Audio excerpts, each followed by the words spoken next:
And good evening and welcome to the Environment and Transportation's Subcommittee of Natural Resources, Agriculture, and Open Spaces. We will be reviewing 8 bills this evening. Most of them have amendments. I want to remind the subcommittee, we have a lot of guests, and to remember that we are the subcommittee, we vet the bills, but if we have questions for our guests, please ask to call on those guests to provide insight and feedback on the bills that we are reviewing. We will start, oh, it's choppy.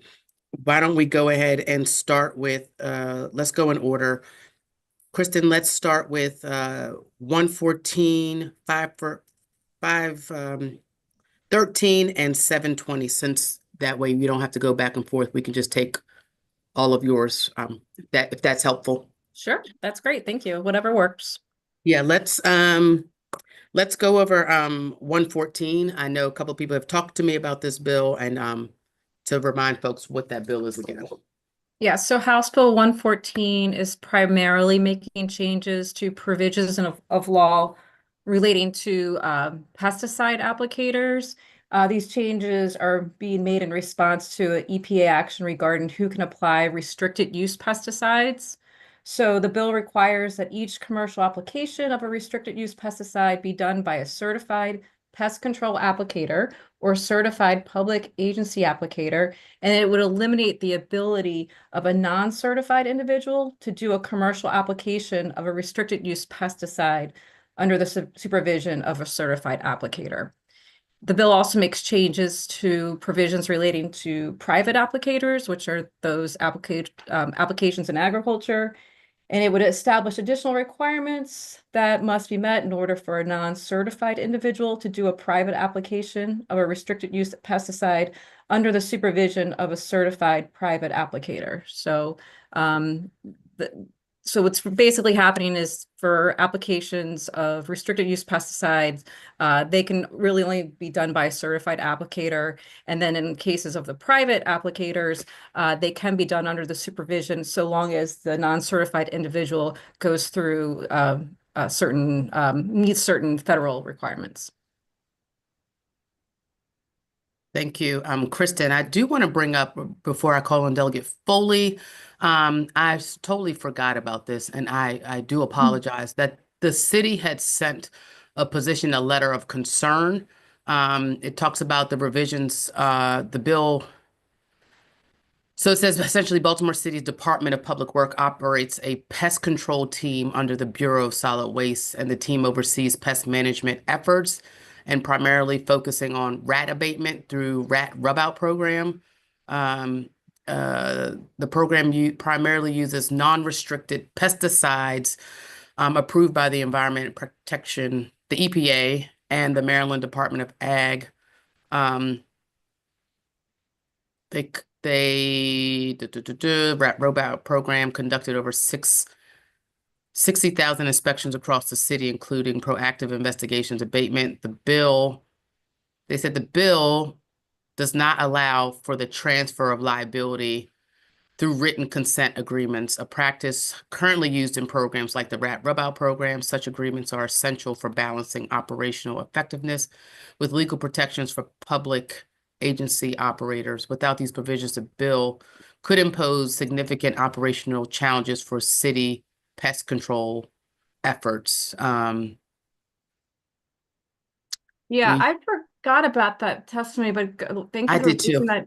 So I remember being wondering, so current law currently places a responsibility and liability of on certified applicators. So I'm not sure how they are able to do, because this was really just restating current law um, with respect to the liability provisions. I Yeah, don't have an answer, only that was just kind of a question. I do remember thinking that it seemed like they're able to do it under current law, which this bill with that, right. with respect to the liability, was just restating current law. But I'm not sure if maybe the department had that I don't know. conversation. I don't know. Um, is someone from agriculture on the call? Yes. Oh, hey, that was right on time. Rachel, we are talking about HB 114, the Yeah. so Baltimore City, and I forgot about it as well as Kristen, the letter that they sent of concern as it relates to their rat rub out program under DPW. Um, uh, so they believe that uh, that with that the bill imposes a significant operational challenge because of um, the transfer of liability. Did you guys see that testimony? No, we never received a copy of that letter. I could certainly take that to the program managers and ask if there's a way to address that. I know that they did stop by Baltimore City BPW to attempt to have a conversation once I mentioned it, but we never had a copy of the letter. Um, I I So I understand will. the concerns, Okay. Yeah, but Rachel, I can send we're you the yeah, copy of the letter, and then I'll put my question too, is how are they able to do it under current law? Because Right. that's that seems to be the current state of law as I understood it, but I don't know. right. Um, yeah, and we'll try to address that with them and simply explain to them we as an agency become non-compliant if we don't adopt the federal regulations. And so we're going to try to accommodate everyone's questions and figure out if we need to change our certification plan and go back to the EPA, and try to fit in some of I don't know, some different criteria that address some of these concerns. But perhaps if our program managers could speak directly to them about that program, then maybe they can alleviate some concerns. Yeah. I guess the Well, that question would be is are they considered commercial or private? they would be Private's just considered public agriculture. agency Right. if they're Baltimore City Public Works employees, they would be considered public agency applicators. Okay. So they wouldn't be considered private because Okay. they work for a Right. government entity. Okay, so Kristen will send you the letter. It was in the file. I'm sorry that you guys did not get it. And we can check about that the transfer of liability and Okay, get clarification on that and figure out if you have to change your plan or maybe they are just covered under here and there's a misreading. And then we can come back to this next week. sounds good. Thank you. That was easy. Okay, circle back. Thank you so much, Rachel, and thank you, Kristen. Um, But Welcome. yeah, the point is that they're doing it now. So what would change if anything had to change? So Yeah, I don't know. okay. Um, who HB 513. Yes, for HB 513, we have amendments. The reprint was distributed. And what the amendments would do is they're moving the bill's restrictions out of the ag article into the criminal law article to be enforced by law enforcement or local animal control. So the bill would prohibit a person who keeps roosters that are maintained individually and kept movement constrained through the use of an enclosure or tether from keeping more than a total of 25 roosters on a single property. The amendments add an exception for when a person can show that they possessed more adult hens than roosters within the immediately preceding 6-month period. And the amendments also define the term enclosure as meaning a structure used for confinement, including a wire cage or an item traditionally used for another purpose, such as a water tank or a plastic barrel, that is used to provide long-term housing for one adult rooster and prevents interaction with other roosters.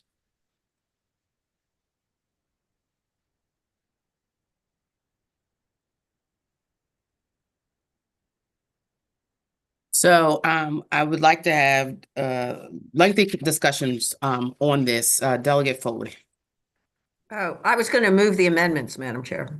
I'd like to have discussion first before we do anything. Okay. Thank you.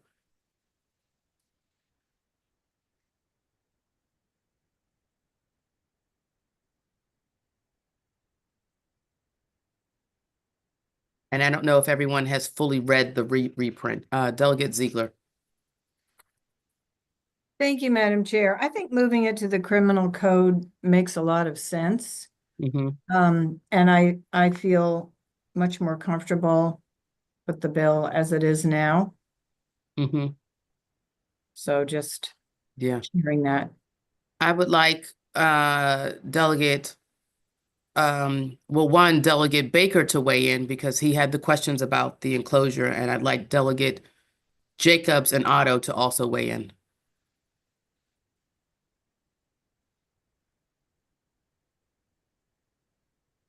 Madam Chair, yeah, Yes. if nobody's going to speak, I will. Please, I thank you. think I'm like Delegate Ziegler. I think it is a move in the right direction and all that, but I think it needs to be done through the judicial system and the Judiciary Committee and not us. So I'm uncomfortable.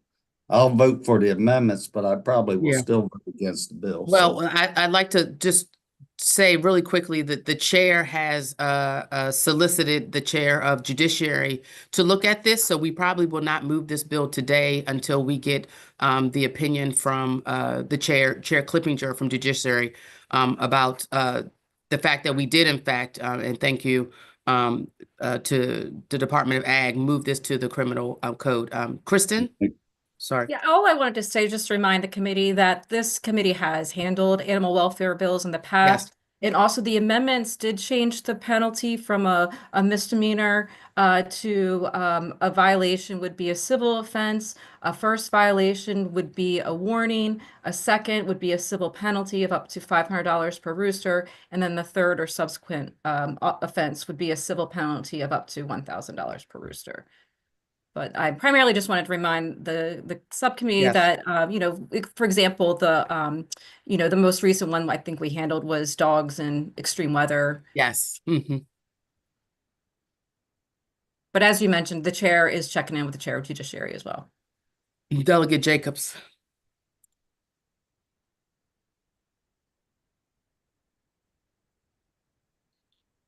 Delegate Jacobs. Yeah, how you doing this afternoon? I thought it was hot, but it's not.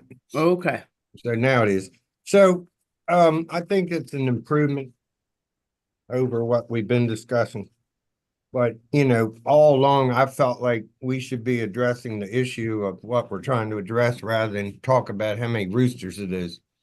So personally, I just would rather strike the number of birds and say if there is evidence of either tethered or caged roosters. Clearly, that's what they're looking for. Mm-hmm. If there's evidence of those on the property, it shouldn't be a number of roosters like 5 per acre and 25 per farm. I got a real problem with that. But if it says that there's evidence of tethered or penned up roosters, and people know they're cockfighting, they know it before they go there. Right.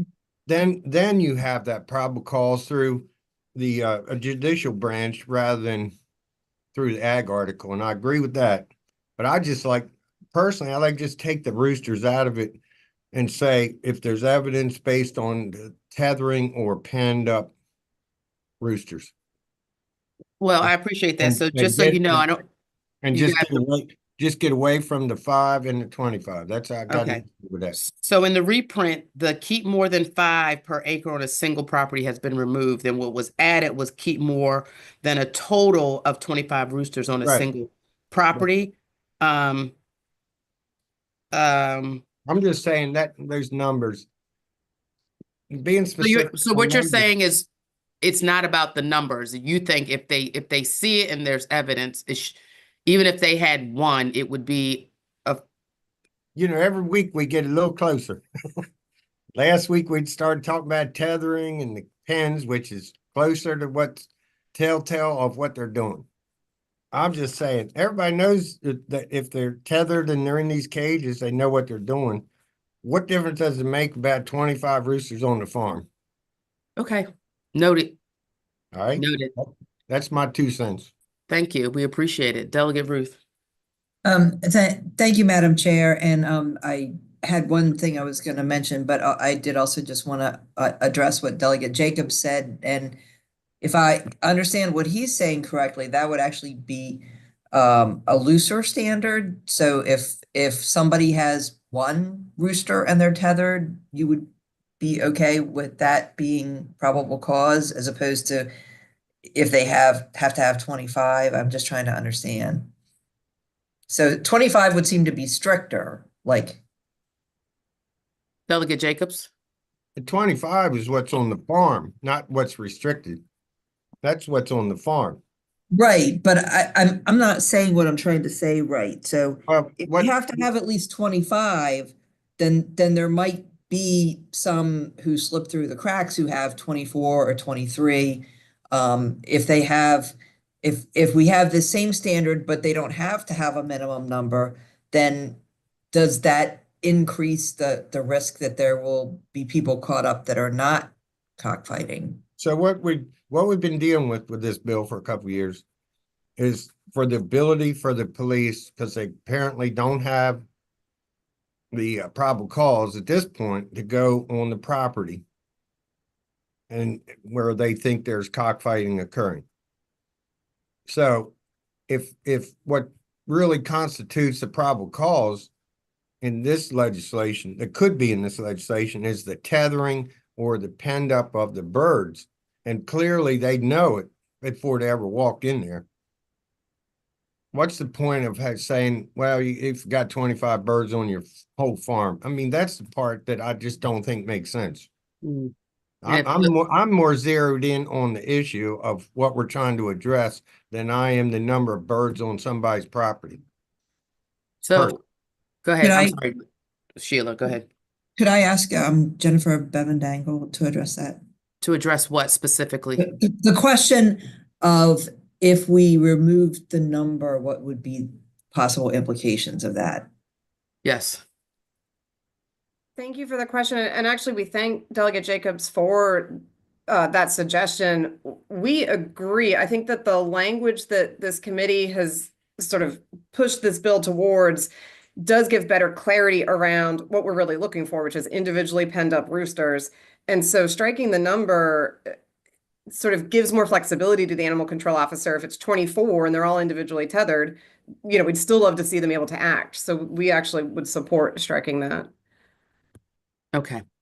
And Madam Chair, just one more Yes. thing. The thing I was originally going to say, which may not be relevant if we strike the number, but the 5 birds per acre was removed, but on page 3, line Reason for 1. keeping. So if we keep that the way it is, then we would need to remove that 5 roosters from that too. Well, it says the authorization from the county in which the roosters are located that specifies the reason for keeping more than 5 roosters per acre or more than 25 roosters on a property. Right, but if we remove the 5 roosters per acre, then the reason for keeping more than 5 roosters per acre doesn't have any meaning anymore. Right. That's correct. It's a conforming change that Yes. that I missed. Thank you. Thank you. Delegate Stein. Thank you, Madam Chair. I like the definition of enclosure that's in here. Yes.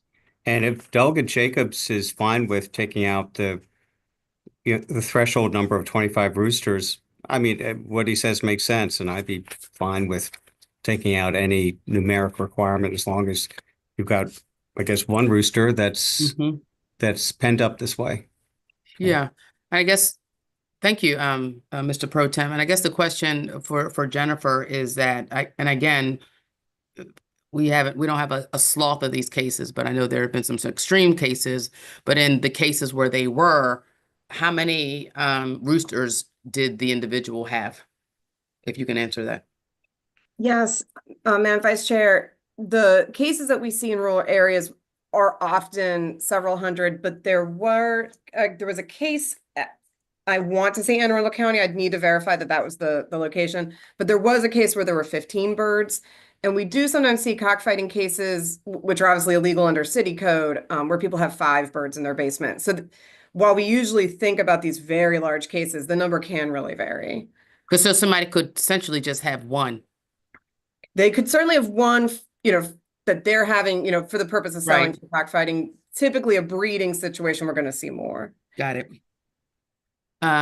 Delegate Jacobs again. Sorry, I did not remove my hand. Oh, okay. Delegate Baker.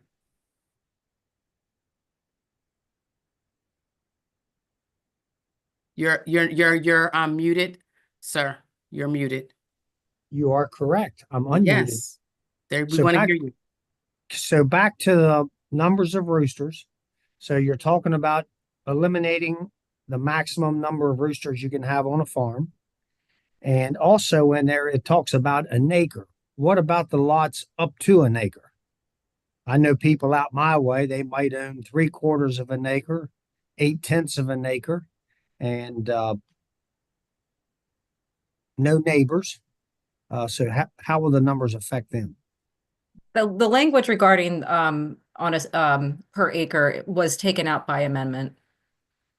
And that maybe that So what should it- read, Yeah, so what remains now is it would be more than a total of 25 roosters on a single property. And then there's also been suggestions to take that number out. okay. So that would have no effect on someone that owns a half acre or 3/4 of an acre. Right now, the bill as amended is silent on the size of the property, correct? Okay, thank you. And then Kristen, just for clarification, going back to the bottom of page 2 to the top of 3, when we talking about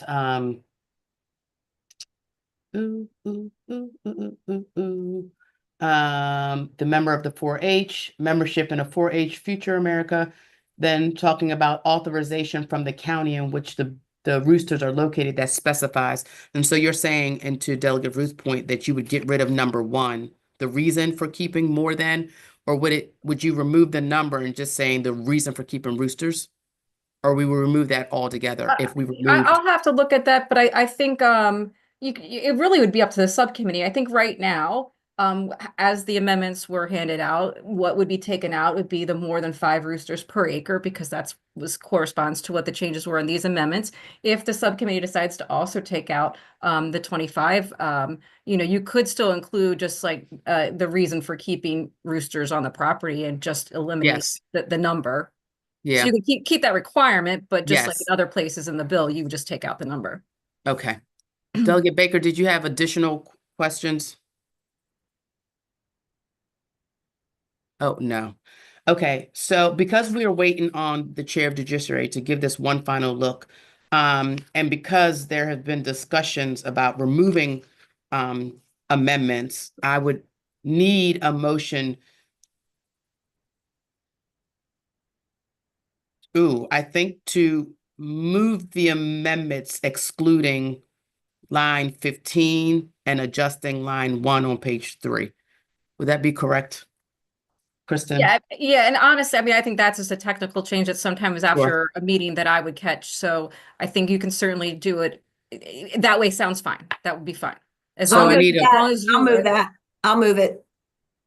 Is there a second? I'll second. Okay, all in favor of Can I- the, sorry, I I'm was just gonna ask sorry, for- I'm sorry, I'm Kristen. so sorry. I just wanted to make sure, are you moving the amendments that only have stricken the 5 number? And then So making the I'm- corresponding change? Or are you striking, are you motioning to strike the reference to a number? I was asking a motion to move the amendments, striking line 15 on page 3 and altering line 1 on page 3. I thought that was was That's, clear. that's fine. I wasn't clear if you were moving sorry. into the striking of the 25 number, but right now we're just striking the 5. The Um, 5. No, It's- okay, I see what you're saying. So the original, I'm sorry, the amendments struck to keep, so we're approving the amendments, which actually struck the 5 per acre, but it's, and then, And then offering a Works- new amendment to strike the 25 and then making Yes. the corresponding conforming change to lines 1 and 2 on page 3. that is correct. Okay. Um, Do you want that all in one amendment, one motion, or you want two motions? I can make two. I mean, I can have someone make two, but I thought. So why don't you go ahead, Delegate Foley?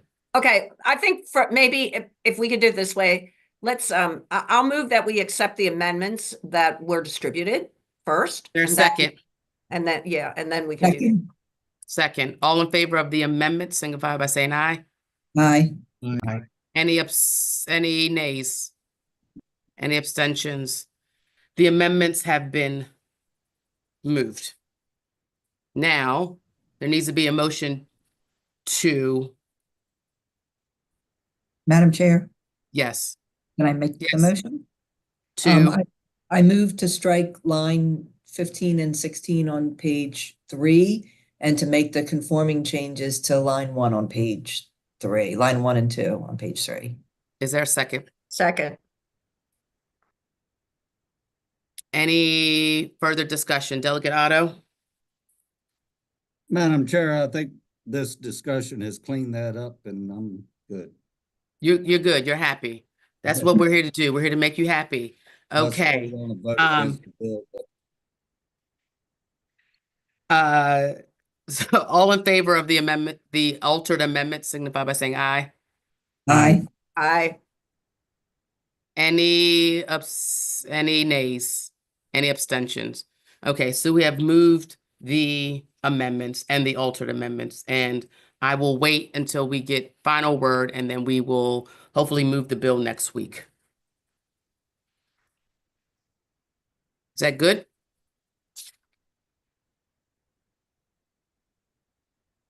Madam Chair, Yes. question. So I guess procedurally. Yes. So, so our chair is checking with the chair of judiciary to That is see whether correct. the bill goes to judiciary now. No, he's not checking it if it goes there because he's judiciary. He wanted to just get his opinion, his eyes on it, to make sure that I guess we're kind of moving this in a way that that gives the kind of animal welfare individuals what they need to be able to prosecute and to. I see. Okay, so Okay. We're not moving it to the Judiciary Committee. Okay, so the anticipation is that we will move the bill. Whatever we do with the bill, we'll do it in E&T. Is that right? We will do it next week. Yeah, but our committee. Our subcommittee, yes, ma'am.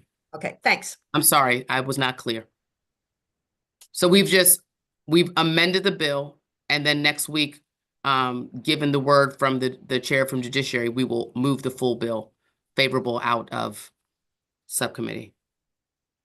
Is that good? Is that okay? Okay. All right, HB 719.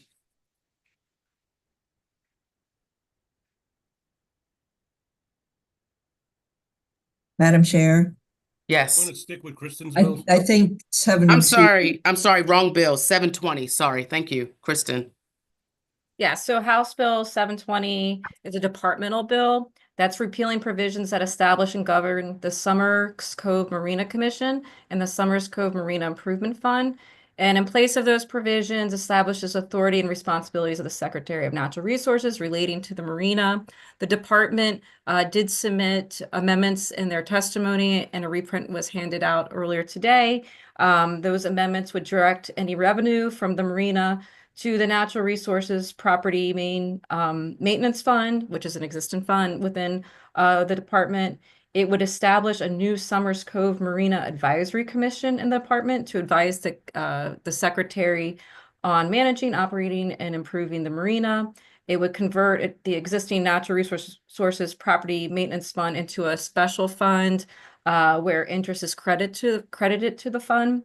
There's uncodified language added that would require the department to strive to have the current Marina Commission members reappointed to the new advisory commission. It would require, there's uncodified language to address the continuity of operations of the marina during the transition from the current commission to the department.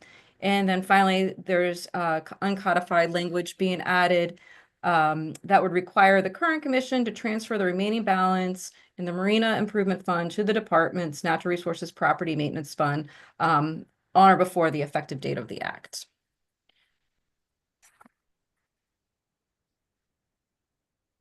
Delegate Otto. Thank you, Madam Chair. Is there any provisions in this fund to protect that from being swept into the general fund? It is being created as a special non-lapsing fund. So it would be more difficult to get a hold of than program open space? What was that? It'd be more difficult to get hold of than program open space? I mean, this is part of discussion. I would It's hope. important. This. Yes, no, I'm hearing you. I would hope so. I would hope it was not easy to be rated, is what I'm hearing you say. So is there any safeguards? That's my question. Yes, I hear you. Otherwise, I think the department, there's no additional amendments other than what they brought forward. That is in the correct. hearing and all. I have confidence that they'll do what they said they'll do. Okay. Delegate Foley, I thought I saw. No.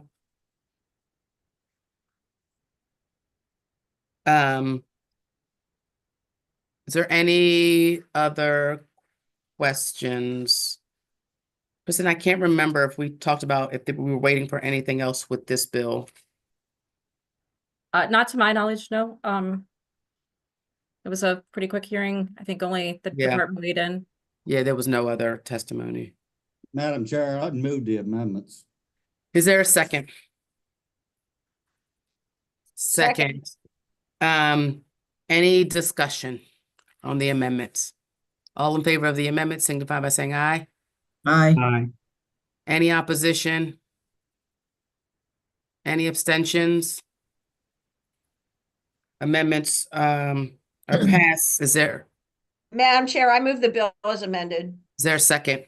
Second. Bill's moved and seconded. Is there any discussion? Any concerns? Okay. All in favor of moving the bill as amended favorable to the committee signify by saying aye. Aye. Aye. Any nays? Any abstentions? The bill will move favorably from the subcommittee to the full committee. Thank you, Kristen.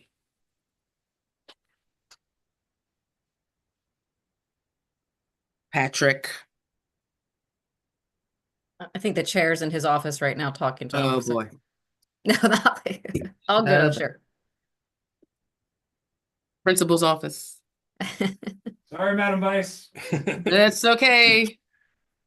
Okay, I'm sorry. What bill you on? We're going to start from the top with 446, the commercial Okay. blue catfish. Okay, and we have an amendment, if we could share the screen here, Yes.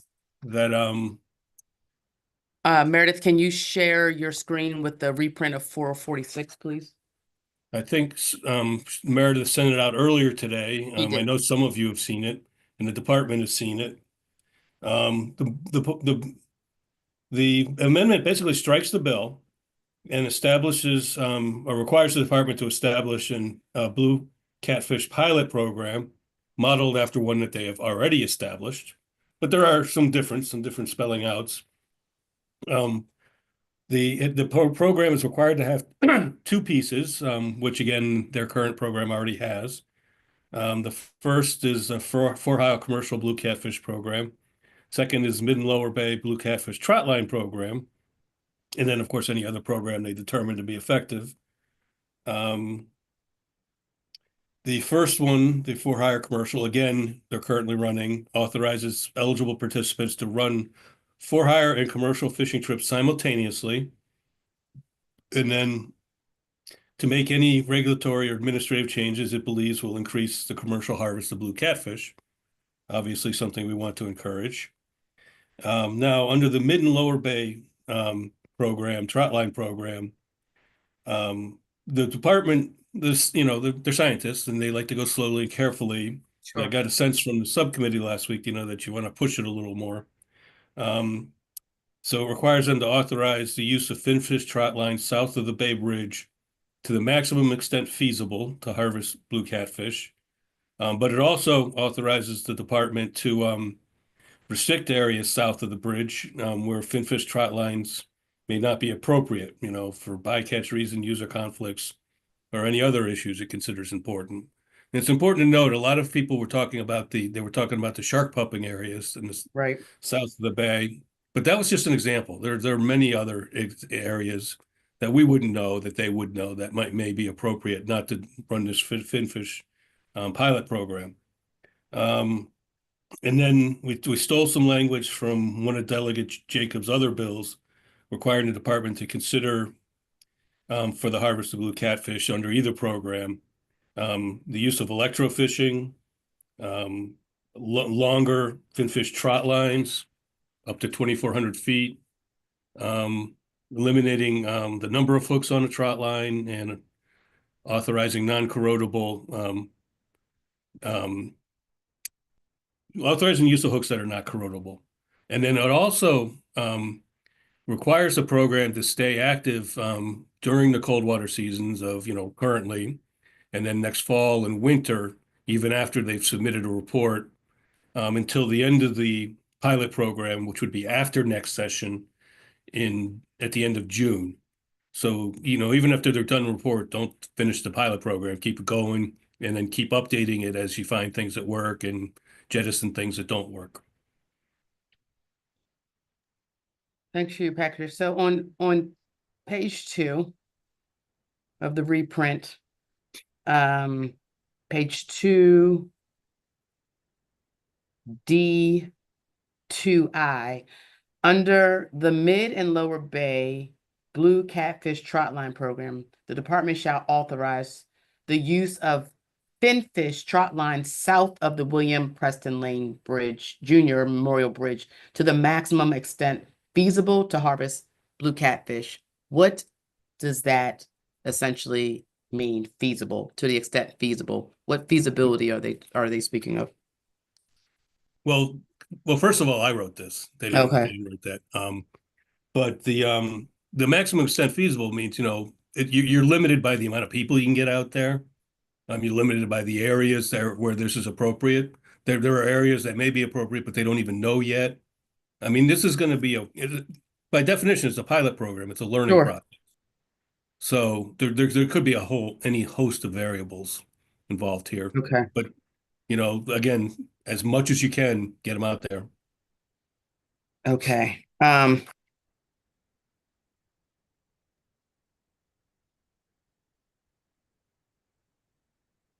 Wait for my questions. Delegate Ruth. Thank you, Madam Chair. I just wanted to ask why we have to authorize non-corrodable hooks. That might be a question better put to Delegate Jacobs. Delegate Ruth, in the Upper Bay, the corrodable hooks, which is current law in the Upper Bay, like where you represent and all in that area, Baltimore County, on up the bay, those hooks won't last any longer than 5 days, and they're shut. The points are corroded off of them. I don't know what's in the water up there, but I wouldn't go swimming. But seriously, several of these trot liners have told me that if you use a corrodable hook, which the law calls for in the Upper Bay, you're lucky to get 5 days out of it before you have to replace it. Thank you, where there's an issue, I think, is in the Lower Bay where you have these sharks or whatnot. That's if you caught one of those, they want that hook to corrode.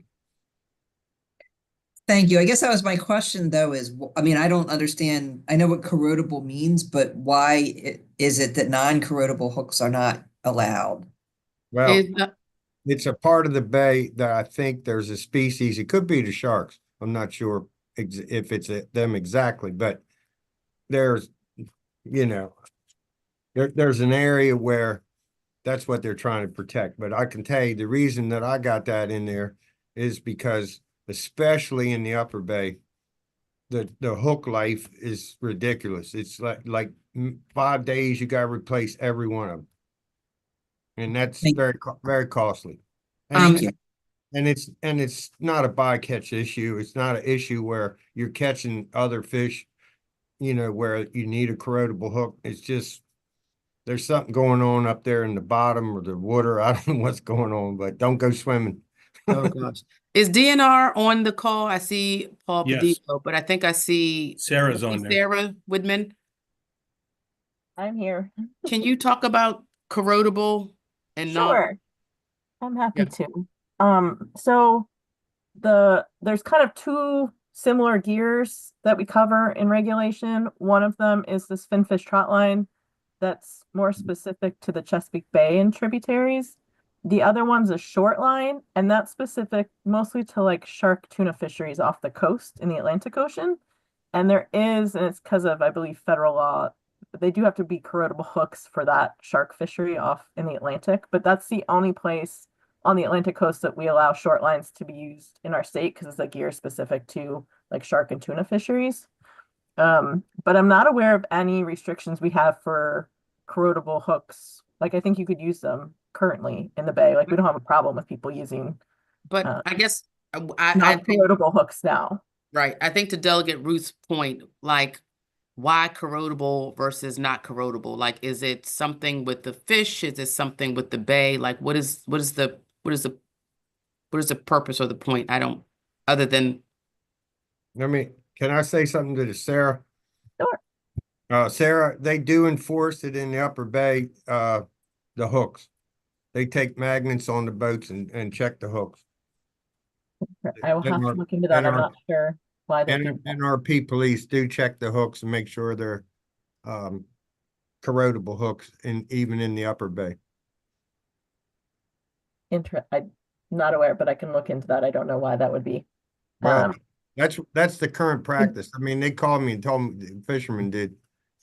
That's where that notion came from was, the fishermen up there, they said the police get on the boats and check the hooks. Okay, I can follow up with NRP on that. Our managers didn't have any issues with that. The corrodable out, I believe, in the federal waters was a concern with sharks getting. I understand it, and I think I think it would make sense to keep the corrodable in the short lines. I don't disagree with that. Okay. I'm just saying on the Chesapeake Bay portion, especially the Upper Bay, it's a problem. And they do check them. I still don't think I understand. Delegate Ruth, you continuing? Yes, Madam Chair. I think I do understand. I think if I understand right, the idea of the corrodable hooks is eventually they'll dissolve and they won't stay in the fish and they won't stay in the bay. The non-corrodable hooks stick around, so to speak, pun unintended. But I think what you're saying is that the corrodable hooks dissolve too quickly. Thank you. Delegate Otto.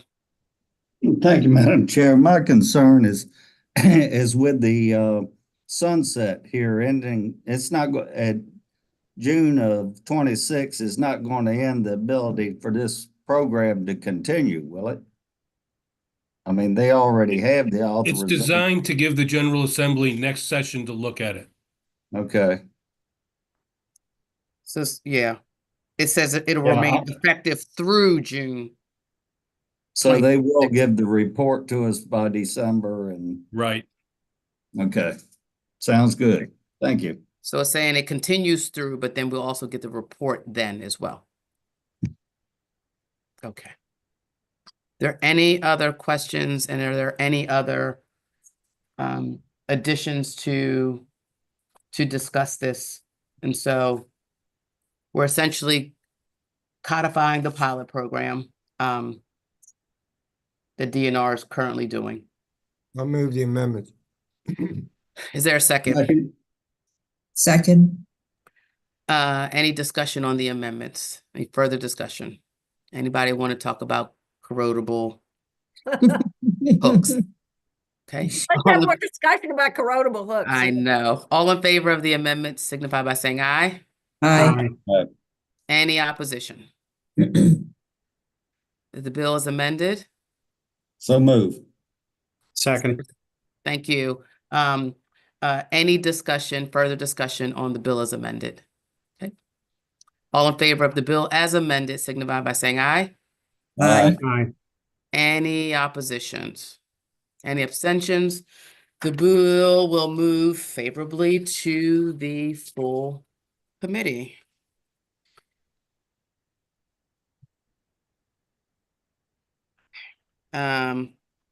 Patrick, 719.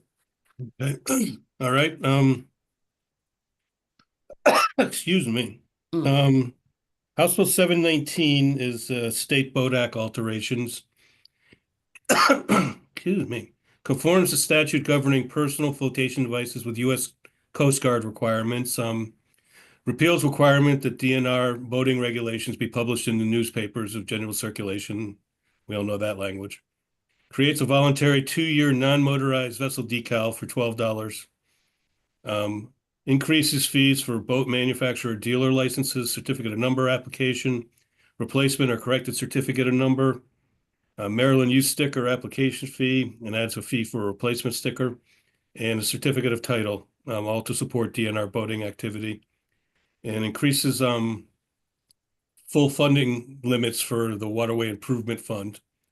DNR has some amendments that increases the threshold for 100% waterway improvement project funding, authorizes matching waterway improvement project funding above the threshold, and increases small project thresholds. This is kind of along the same lines as the fee increases, inflation has increased the cost of these projects and the likes. So it's Well, this kind is of a the same logic. continuation from last year when they tried to increase the boat fees, correct? There was a similar bill in last year, but Yes. this bill had no opposition, should note. No, well, no, I understand that, but this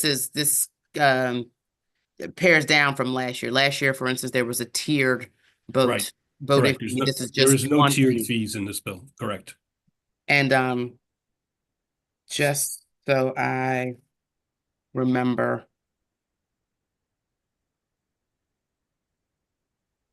the fee is now $50.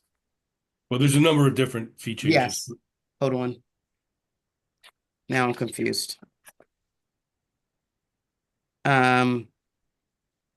Okay. Well, let me, Delegate Otto. Thank you, Madam Chair. My question is that non-motorized registration, isn't that currently zero? Can they not get a decal and a number without paying any fee? I don't, this is a new program So, that they set up, the whole thing, and it's for non-motorized, for kayaks and canoes and the like. It's voluntary, and it's for safety purposes. Maybe DNR would have a better idea. I'm not familiar with any stickers currently going out for free, but I could be wrong on that. So, DNR on the, Maybe Kate, is Kate doing voting? hi, Kate. Hi. The non-motorized is voluntary, and as Patrick mentioned, it is for safety purposes, so we can help track lost kayak vessels, make sure that we're not looking for people, and we can find them more easily. It's not a significant, I mean, it's very minimal fee associated with it. And is there an existing similar sort of sticker available? I will need to turn to Sarah and see if she can weigh in on that. I don't I'm believe not so. familiar with one. I'm No. not familiar with one either. That's correct. This would be a totally new sticker, a new thing. so John Smith and Pocahontas couldn't explore the Chesapeake Bay without giving tribute to London? Is that what we're saying now? Is that how much revenue is that supposed to raise? Well, I think it's a little bit about revenue, but I think if I remember correctly, this is about the fact that sometimes these vessels could be stranded, for instance, and because they don't necessarily register or have some type of decal, more often than not, they don't know who it is. And then oftentimes they could respond as if it's an emergency because they think that someone's there. So this is a way to, I thought, to be able to quickly identify these vessels like we passed last year, those recreational, did we pass that bill? The recreational um, registering of like kayaks and things like that. Mhm. I don't remember, but this one is totally voluntary, Delegate Otto. Yes. Nobody's required to get it. So they don't have to have it, No, the kayak or the canoe. they can On voluntarily motorized. choose to if they feel it will make them safer, but they do not have to. The other one goes from $2 to 12 or 20, $2 to 20. That Another is fee in there. is an issue, a certificate of title, transfer of title, or a duplicate or corrected certificate of title. Expensive paper, Kate? I guess. Kate, do you want to speak on that, please? Right. So the increase was calculated based on inflation. So it hasn't been, I think 83, I look believe. at the 19. dates. Yes, 83, 1983. So it's really just the increase when we brought in inflation, brought it up to $73. So we just rounded down. And all of the funding goes towards administration.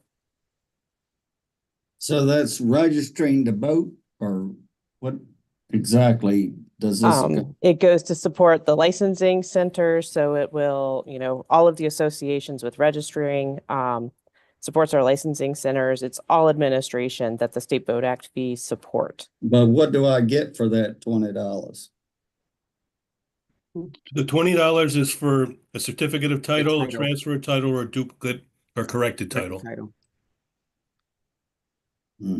Right, it's the title, and to the point, I think she said it should actually be $73 with inflation. They're charging a $2 fee from 1983 to actually $20. So really, it's And that's grand actually the vessels? application fee. So what vessels would come under that? Vessels that are get a certificate of number in Maryland. So if it's a 9-foot aluminum boat that I put a trolling motor on or something, I'd have to register that.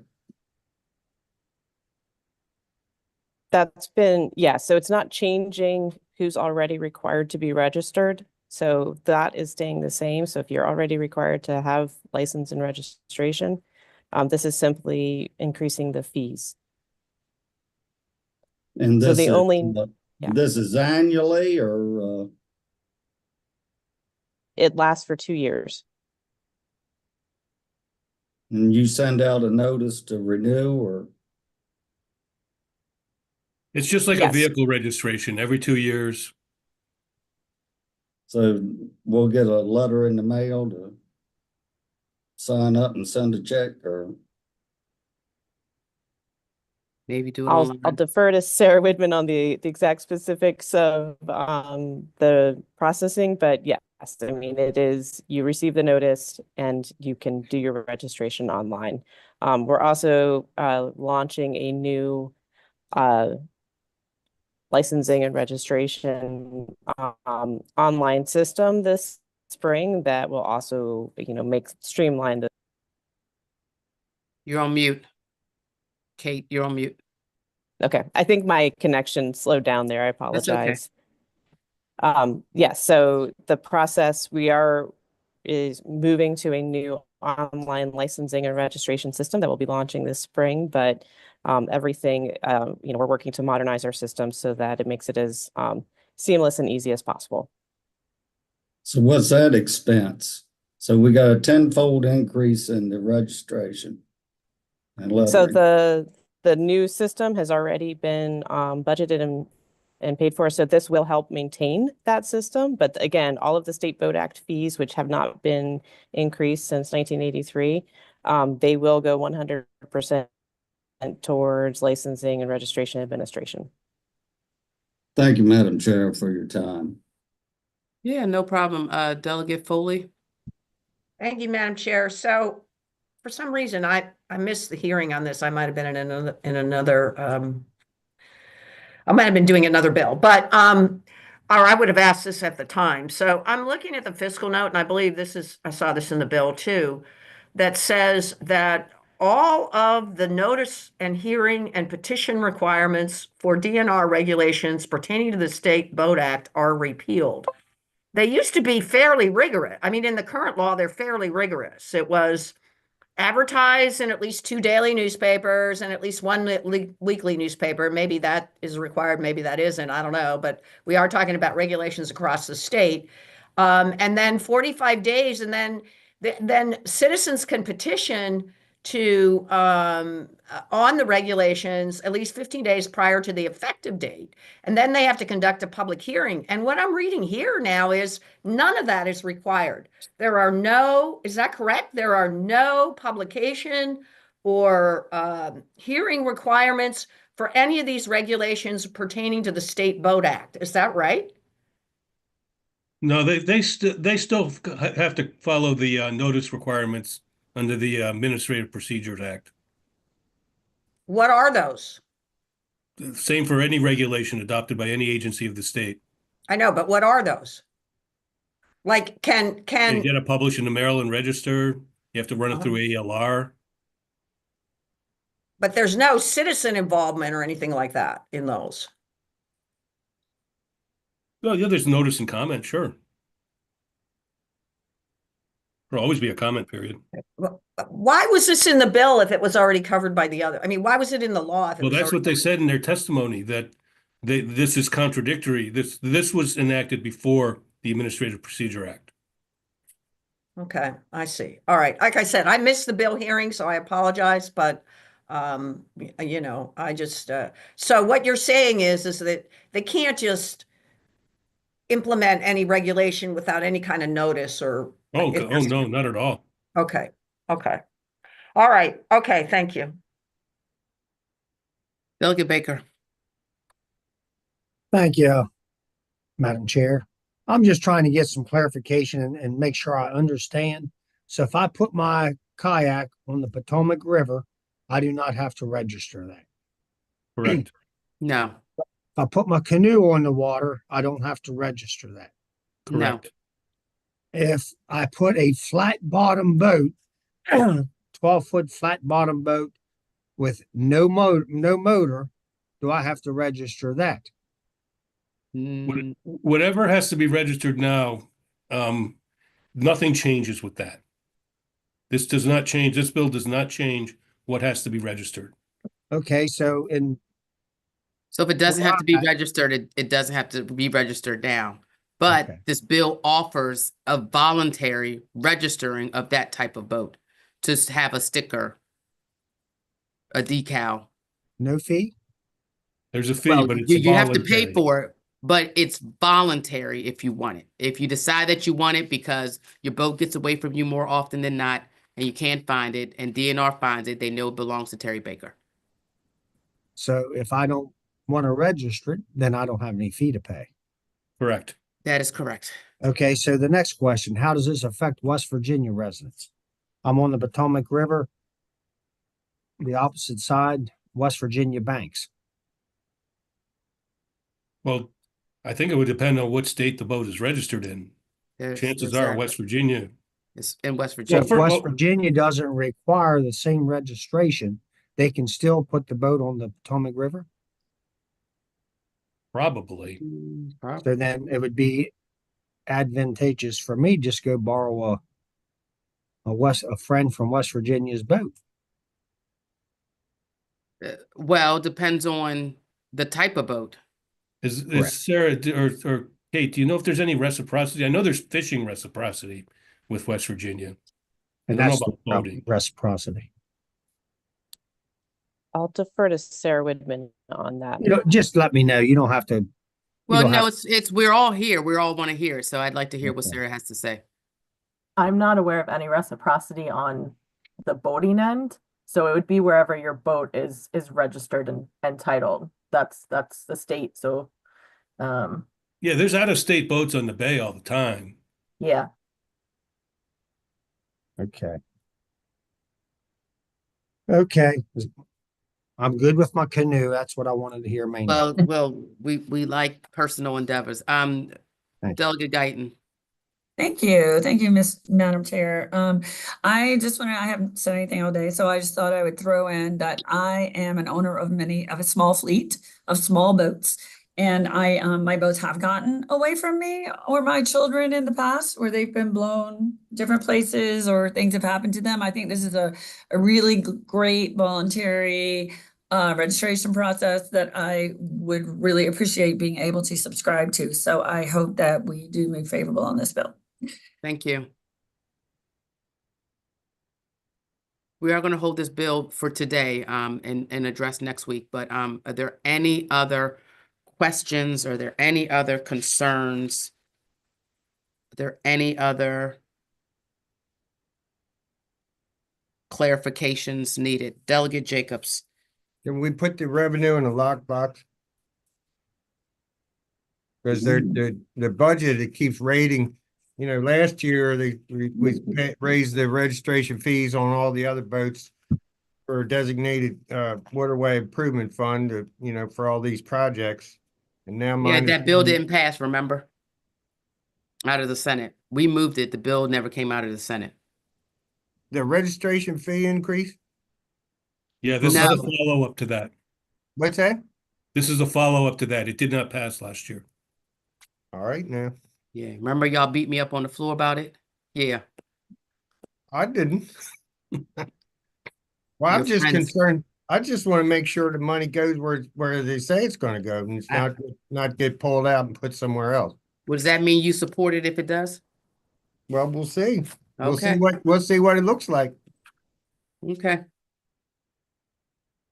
I do want to ask a clarifying question on page 6, line 17 through 29. So A says of 8-712-4, an owner of a vessel may apply to the department for a non-motorized vehicle, vessel decal if the vessel is, and it gives the explanations. But then 2 says the owner shall apply for a non-motorized vehicle decal on a form approved by the department.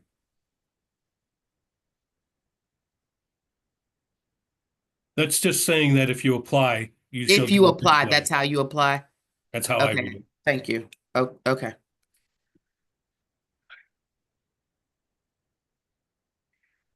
Well, we're still going to hold this bill, but if there is no other questions and people feel comfortable, I'm happy if someone wants to move the amendments.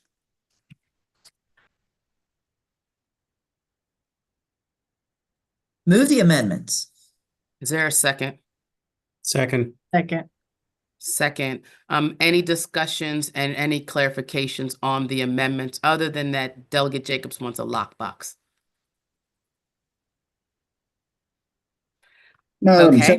I will say, I'm not sure what all the amendments do, but I'm like Delegate Jacobs in the lockbox.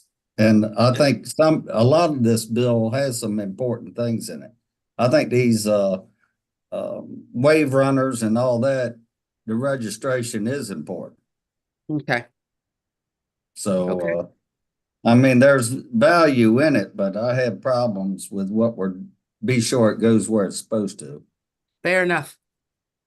All in favor of the amendment, signify by saying aye. Aye. Any opposition, any abstentions? The amendments are moved. We will hold this bill until next week.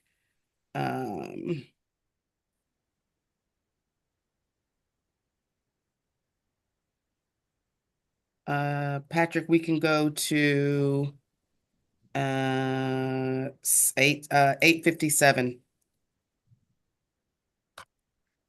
The wounded deer. Okay. All right. There's sort of a contradiction in the law right now, in the sense that we all know that you're not allowed to hunt on private property unless you have written permission from the owner.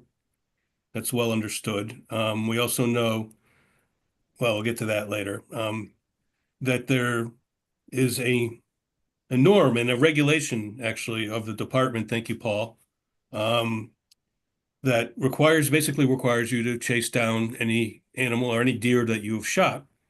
It's called wanton waste. You're not allowed to just let it sit there and waste. But when it gets to night, you're also not allowed to hunt at night. So what do? You're kind of caught between a rock and a hard place. Now, these are in statute, the wanton waste provisions in reg. So I think for the most part, follow the statute, but this is a bill that kind of tries to pave that over and, set up a process where a hunter who wounds a deer can pursue it after legal hunting hours, and then probably through reg would try to facilitate it through NRP, through notice to the property owner, whatever. And then there's an amendment by the department. This is the third part, where you're not supposed to use lights at night to hunt deer or animals and the like. And it authorizes the use of these to facilitate the finding of the deer. Okay. Hence and using a light authorization. Right. That's an amendment offered by the department. I'll read it. Person who pursues a wounded deer may use a light or throw or cast the rays of a spotlight, a headlight, an artificial light, battery, or any other device while pursuing the wounded deer. Now that's for the purpose of pursuing, not for the use in continuing to hunt. Exactly. Delegate, I'm sorry, Patrick, are you finished before I call on folks? I believe so. Okay, Delegate Ruth. Oh, thank you, Madam Chair. And I think this makes a lot of sense. My only question is, and maybe Assistant Secretary Petito could answer, I assume you can tell if somebody's pursuing an already wounded deer versus taking advantage of this to hunt at night. Yeah, thank you, Delegate. So Patrick hinted at this. We would set up a regulation similar to what we do now with the tracking using dogs, where a person would have to call our 24/7 comm center, the communication center, advise the dispatcher who they are, where they are, and when they are proceeding, and then they are required to call in when they complete either recovery of the deer or figure out that the deer is going to be okay. So the answer is yes, we will know who this is and where they are, and the timing of it. Great, thank you. Delegate Ziegler. Thank you, Madam Chair. So is this just on private property? Is it on state land? Is it everywhere? The bill as it's drafted doesn't distinguish private or public land, but it's important to recognize that it doesn't override or derail the requirement to have permission where you're hunting. So if you're following the deer off of public land and there's a private land boundary, you're required to have permission to continue. I was just thinking about, does somebody on state land think hunting hours are over and it's okay to take a walk, but you would know about the person. We would know. Here. Yeah, and we actually thinking this through over the last few weeks, that this will make it better for sort of everyone. The person who's inclined to go, that sees a truck there and says, well, maybe I won't hike. They could call in and be notified that, hey, that's a hunter who is tracking a deer. We know who they are. We know why they're there.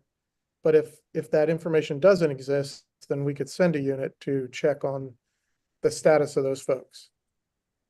And I think it's important to emphasize that person is not hunting at that point.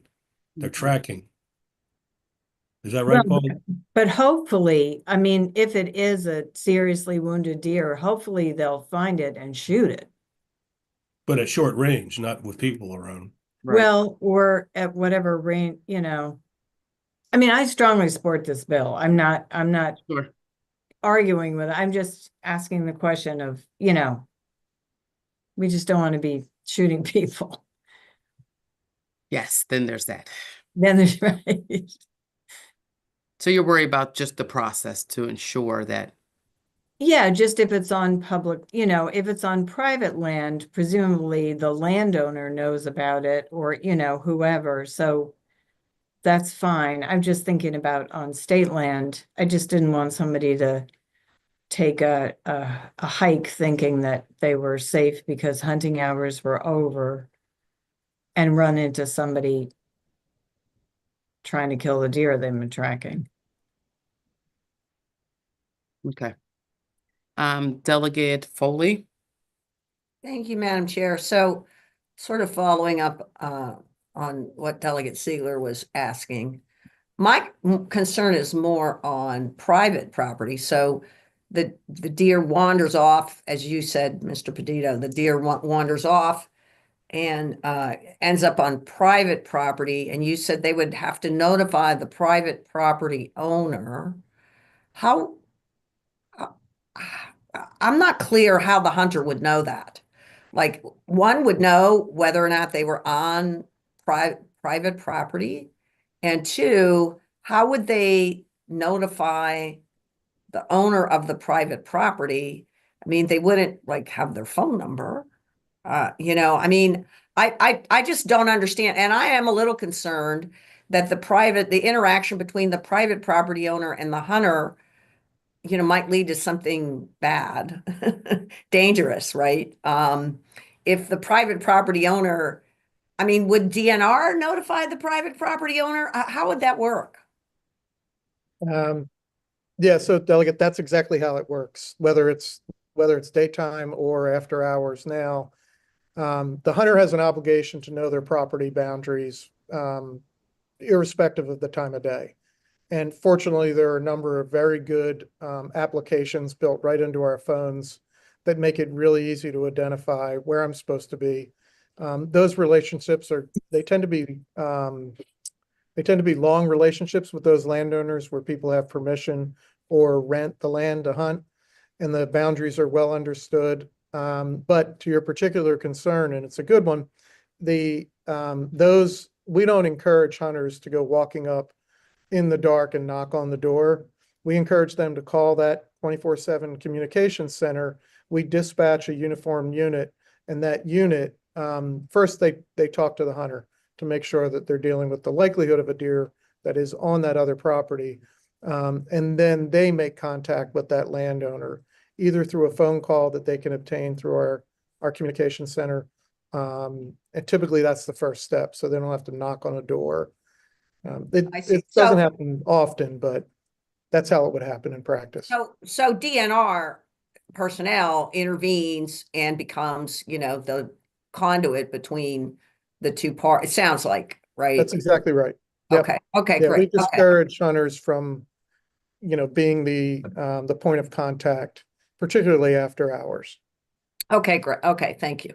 But Assistant Secretary, isn't it so that you're essentially just codifying what is already practiced, apparently? That's correct. That's correct, Madam Chair. That's why it's easy to talk about it, because it's been going on this way for decades. It just hasn't been codified this way. Thank you, sir. Delegate Ziegler. Thank you, Madam Chair. So I was just going to say, we would get a text. I mean, hunters have permission to hunt on your land. They definitely have your phone number. Somebody would text us. Okay. Delegate Otto. I moved the amendments, Madam Chair. Is there a second? Second. Any further discussion on the amendments? All in favor of the amendment signify by saying aye. Aye. Any opposition? Any abstention? Somebody move the bill as amended. So moved. Is there a second? Second. Any additional discussion? Any concerns? All in favor of the bill as amended signify by saying aye. Aye. Aye. Any opposition? Any abstentions? The bill moves favorable to the full committee.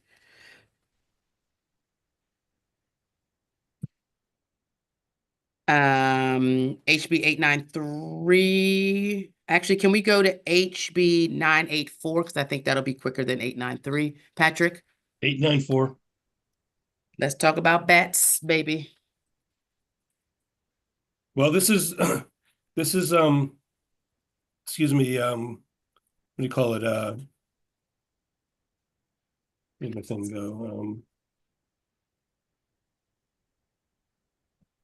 Incidental taking permit for bats. We have in current law 2 already. For Delmarva fox squirrel and for the Puritan tiger beetle. These are for tricolor eastern small-footed bat. Oh, that's the amendment, excuse me. What are these bats? There's 3 different types of bats that these are for that are located in Maryland. And they require them to get, before they can do logging in the area or do any sort of forestry, they would have to get an incidental taking permit, and they would have to do what you call it for it. The bill. Too much testimony on this bill. I don't have my bill for some reason. No, I've got it here. Habitat improvement plan or They would have to get a conservation plan for the species and a habitat plan.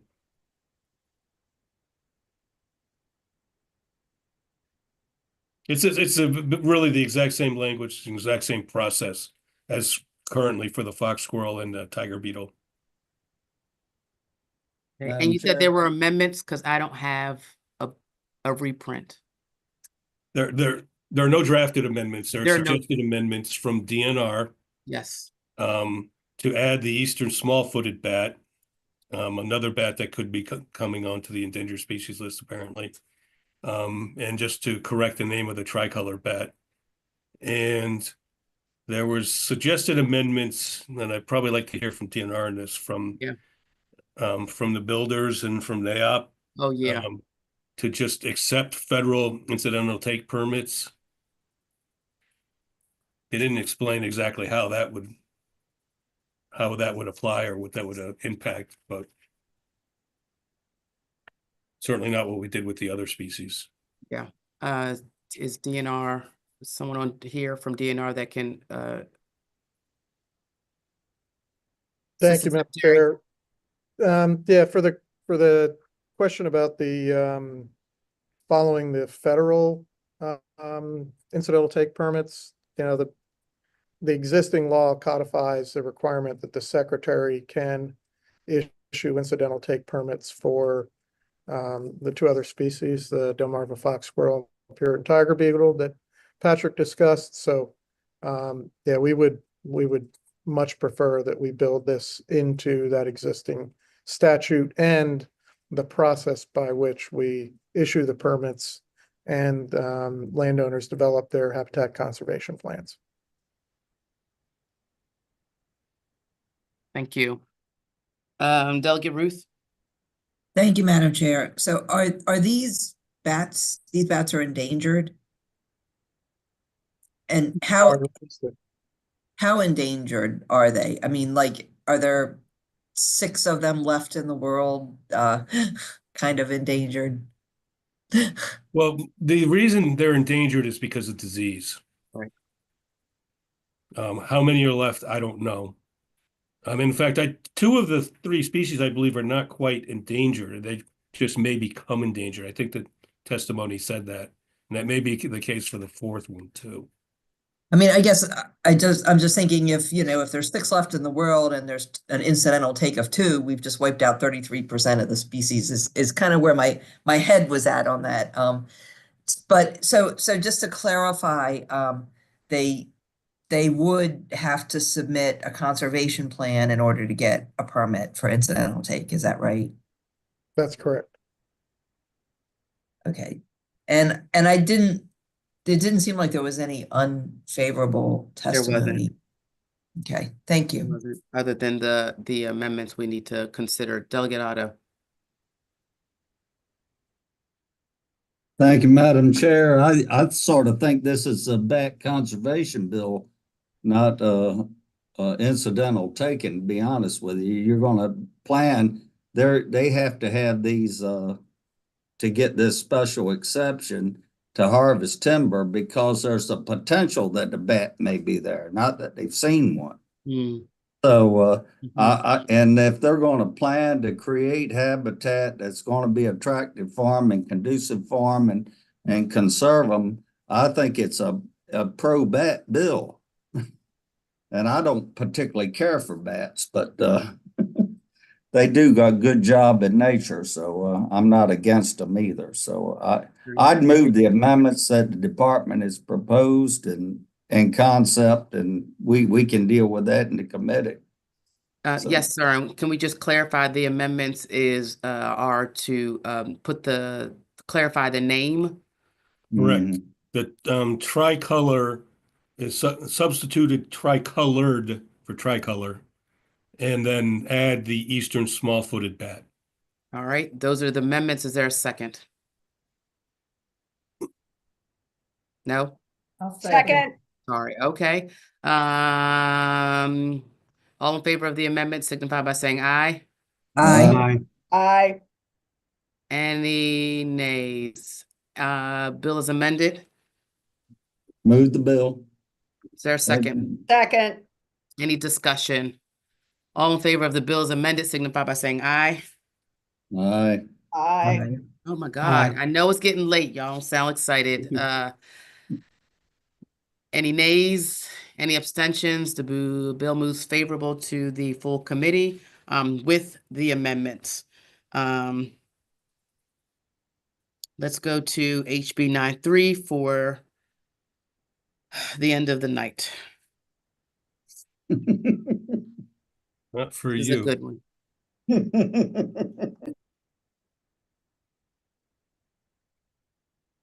All right, HB 93, we are on. Okay. There All was right, this bill, we've seen variations of this over the years, for a long time. This bill provides that, for taking oysters, for egregious violations of taking oysters, a person for a first violation is suspended for up to 2 years, and second and subsequent violation suspended for 10 years. And then there's a little bit of clarifying language in the offense. One of the offenses taking oysters with prohibited gear while more than 200 feet within the prohibited area. That's modifying that egregious offense. But there's also an amendment that provides for a first violation, the oyster authorization is suspended for up to 5 years, up from 2, and for a second or subsequent violation, the license is revoked. Yes. Yes, and then the third is about the authorization.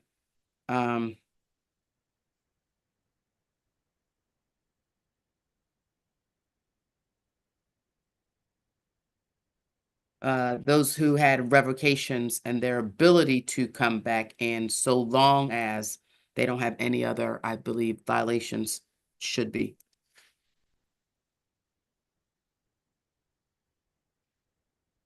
Oh, yeah, that's right. For people who had 2 or more, I didn't have that written down, but that's correct. To allow them to come back 10 years after, was it? I believe. Delegate Ruth.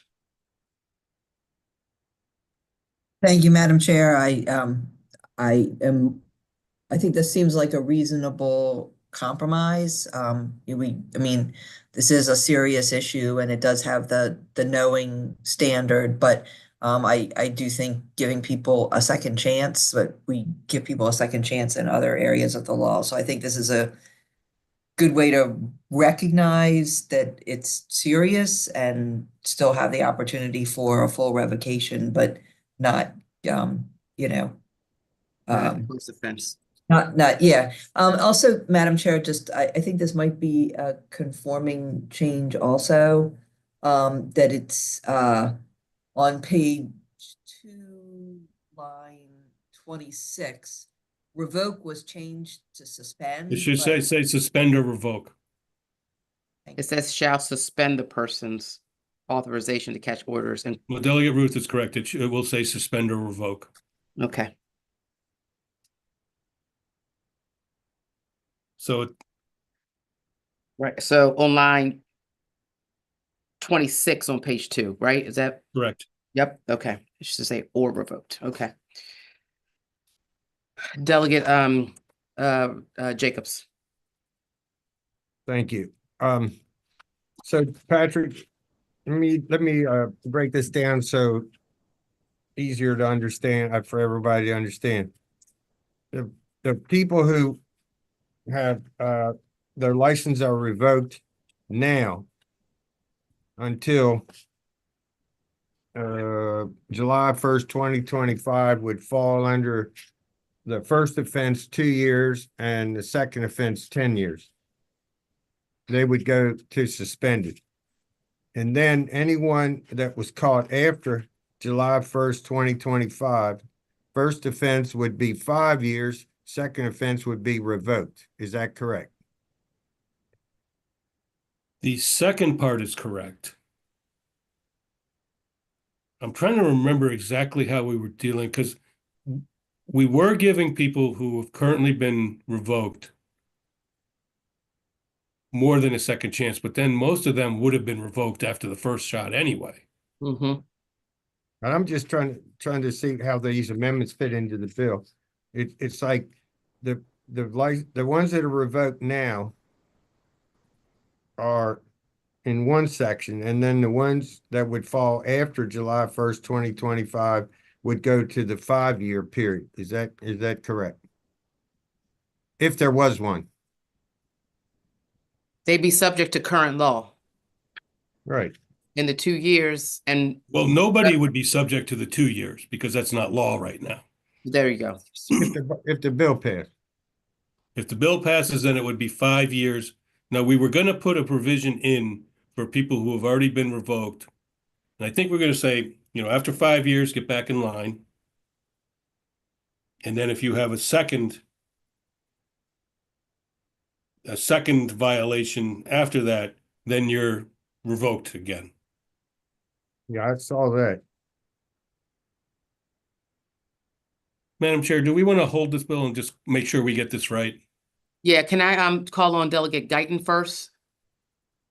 Thank you. I have a lot of questions about this, and I'm not sure the amendments I have in front of me that have been shared with me by Chesapeake Bay, and the amendments we're talking about now. I'm just going to second what Patrick just said. It would be helpful for me if we could just hold it. Doesn't mean I don't like it.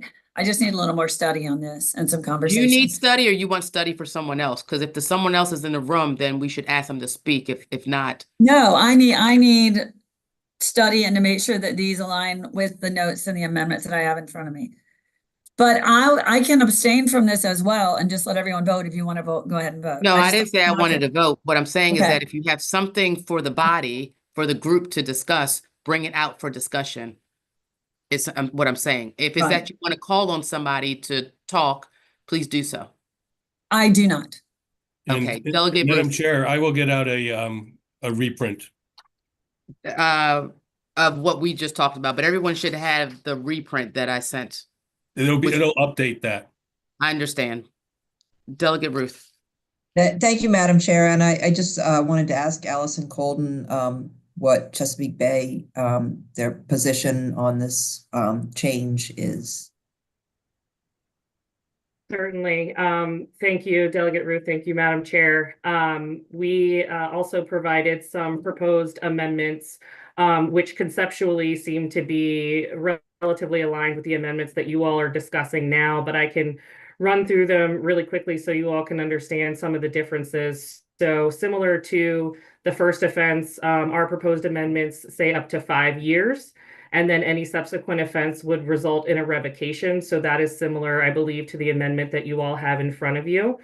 With respect to people who are currently revoked and would be reinstated, our amendments say that if you have that quote unquote time served, if we want to refer to it as that, of the 5 years, and you have had no subsequent offense, that you could be reinstated, meaning go to the end of the line. But if you had subsequent offenses, that you would remain revoked. So that I believe is what Patrick just sort of landed on after the discussion. And also, from our perspective, that means it treats people before and after that July 1st deadline equally. So you don't have different standards for the people who are currently revoked and getting reinstated versus other folks who would be subject to this law if this bill were to pass later on. And then lastly, I'll just point out that we have an additional provision at the end there. We think it's very important given the fact that people who are currently revoked are being reinstated, that it doesn't imply that the legislature is allowing DNR to increase the total number of licenses. So that is capped in section 4-701. And so that is just clarifying language that giving these people their licenses back does in no way alter the number of licenses, because that's getting into conservation concerns in terms of the number of people who are participating in the fishery. But I think that's assumed. I assume that was assumed because there is a cap. And so from what I understand, it is an assumption that you would just be at the end of the line waiting maybe forever. So I don't know whether or not we want to explicitly say that, but we can discuss it. Delegate Ruth. Oh, sorry, Madam Chair, it was still up. Oh, Delegate Otto. Thank you, Madam Chair. My question to Allison is, this isn't giving them their license back. It's putting them in line. They have the opportunity to get a license. Yes, Isn't that's that our correct? understanding as well. Yeah. But you said that we were giving them their license back, but that's not true. So the people who are being reinstated, I was using the wrong term there, Delegate Otto. It should be an entitlement, which again, as you stated, would allow them to apply again for an oyster authorization to harvest oysters. Thank you for clarifying that. Okay, and then I guess from DNR, without explicitly having to say it, would there be somehow a mistake that someone would actually receive the entitlement back and not just being put back at the bottom of the line if there's already a cap? I can take the question, Madam Chair. The answer is no, we wouldn't be able to. So we have the target number, right? We have a wait list for all the licenses right now. So by reinstating someone's entitlement, it would allow them to purchase a license, get a permanent transfer from someone who already has one, or they could get on the wait list and they would go in order of when they applied for the wait list. So regardless, they'd be at the end of the list. Correct. Delegate Ruth. Thank you, Madam Chair. Just a quick question. I know in the testimony, it was said that they not only can't harvest oysters with their licenses revoked, but they can't like work in an oyster house or anything like that. And if they're at the back of the line for an license, could they still would this allow them to work in an oyster house or something? Good question. Well, they would no longer be suspended, right, Sarah? That is correct. So if they wanted to work under someone else's license and not actually have a license, they would be able to be a crew member, for example, of another licensee, or work in a shucking house or an aquaculture operation or anything to do with shellfish. They just wouldn't have the license until they obtained a new one. Thank you.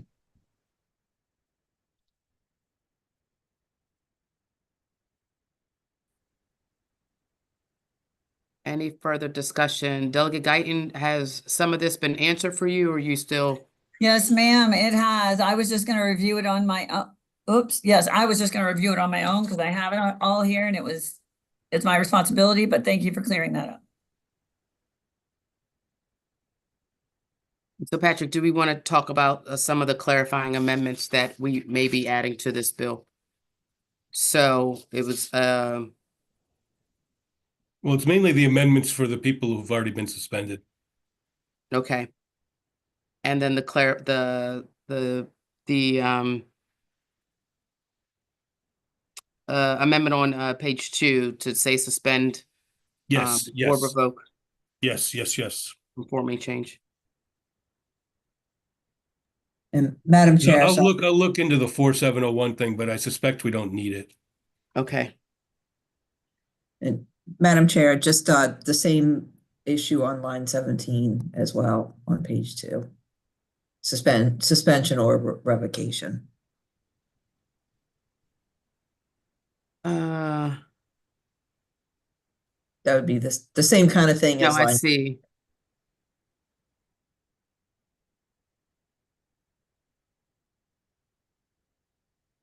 Right, because the bill was only talking about revocation, so yes.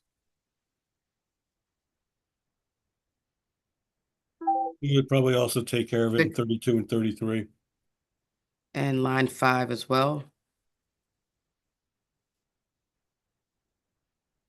So is it 5, 17, and 26? Yeah.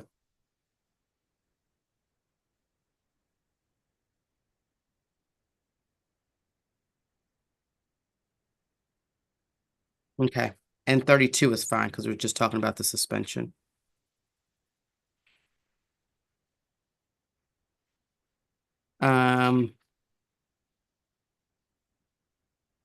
Okay.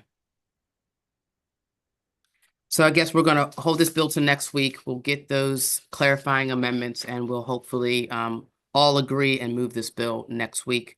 There are any other questions? Any other concerns? Anybody want to talk about hooks that are corroded or not? I don't know. Okay. Motion I'm to gonna talk more about bats. well, they are kind of cute. Delegate Ruth. Thank you, Madam Chair. Will we have opportunity to be floor leader on some I will bills? look this over to make Thank that you. determination. Yes, ma'am. Thank you, Madam Chair. Motion to adjourn. So moved.